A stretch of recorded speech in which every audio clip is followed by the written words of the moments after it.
What have we here? 60 liters of apple juice? And a brew stand?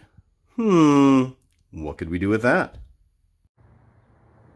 You know what we're going to do is we're going to make some cider. Now, I'm going to base this off my usual cider recipe, wherein I just take some store-bought apple juice, usually on sale, and basically throw that in the brew stand, heat it up to about 130 Fahrenheit, just hold it there for a while. In addition, with my regular recipe, I usually juice some flavorful apples like Red Delicious or something, and then also steep the skins in it just for a little added sort of tannic tartness and what have you.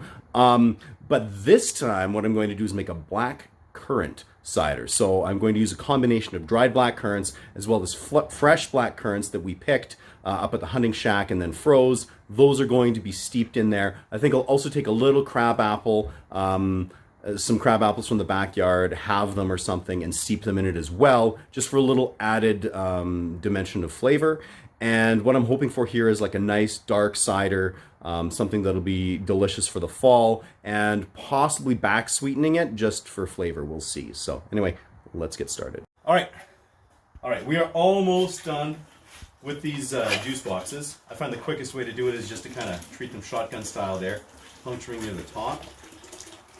It only takes about that long, which is a big deal when you're talking about 60 containers of juice. So we're just going to empty these all out and then start heating this up, and we'll prep the black currants and the crab apples. All right, time to flame on. Uh-oh. Oh no! Ah. There we go. Oh, that wasn't very exciting. Yeah. All right, so going in here, I've got a couple pounds, or about 900 grams of black currants in that stock ball. In this one, we've got 600 grams of frozen blackberries. Here I've got 1.2 kilograms of crab apples. I picked some really nice, fresh, pink crab apples here. And then we're going to see how many dried black currants we can get into a hop sock along with those apples, and those are all going to go in. Well, and there we go. We got all those apples halved, and then in the very bottom of that, we've got 675 grams of those dried black currants. Well, here we are. These apples still have to descend just a little bit more, but we're definitely noticing a pinkening up of the juice and whatnot. We're at temp here, so we're just going to let this sit for probably a good hour or so, just to pasteurize and to let these things steep and do some awesomeness. So after 2.5 hours of just steeping at 130 Fahrenheit, we're now running off, and look at that gorgeous color that came out of all of that fruit. That's amazing. So we're just going to fill up these 3 carboys, and then we're ready for some pectinase. All right, so we got the pectinase right here, and we're just going to fire in a couple of teaspoons into each of these carboys. Ish. You meant tablespoons, right? Of course. Oh, a little bit more into this one here. And then probably into here. And that'll be done. I think that was pronounced yeah. Yeah. So at this point, we're going to let them sit now overnight, because we're pushing 6 o'clock p.m. And then in the morning, it'll be time to pitch some yeast. All right, so the next morning it's time to rehydrate some yeast. So first of all, I've got the yeast here. I've got 2 packs of the Cider House Select cider yeast, and then 1 pack of this Mangrove Jack, just for a little experimentation. I'll be rehydrating them in some filtered water that are in 500 ml flasks with stir bars. I used silicone bands and foil and just pressure canned them with the plate chiller the day of yesterday when I was brewing. So I have everything all star sand here. I'm just going to get some nice little hand sanding on here. All right. Now, because I sanitized or star sand this pair of scissors, I find that the star sand sticks on the blade itself, so I usually just kind of like to flame it just so there's not a bunch of moisture on there that can kind of gum up the edge of the yeast package. There we go. So, go ahead like this.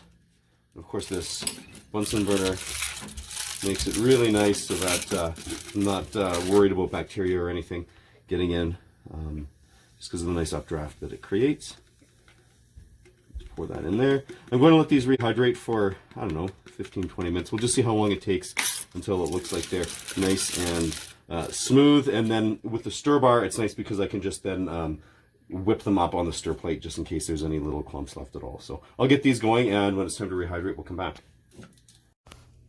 All right, so these are nicely hydrated after about 20 minutes, and just the last minute or so was just on the stir plate just to make sure everything was all nicely mixed up. I also agitated these carboys for a minute each, just rocking them. I don't need a whole ton of oxygenation in here, but that'll be just enough to get the job done. So I'm just going to pour all the yeast into these.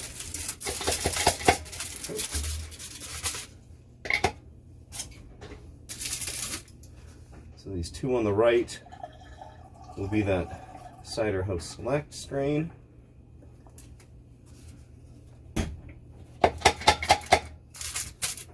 And this one here will be the Mangrove Jack.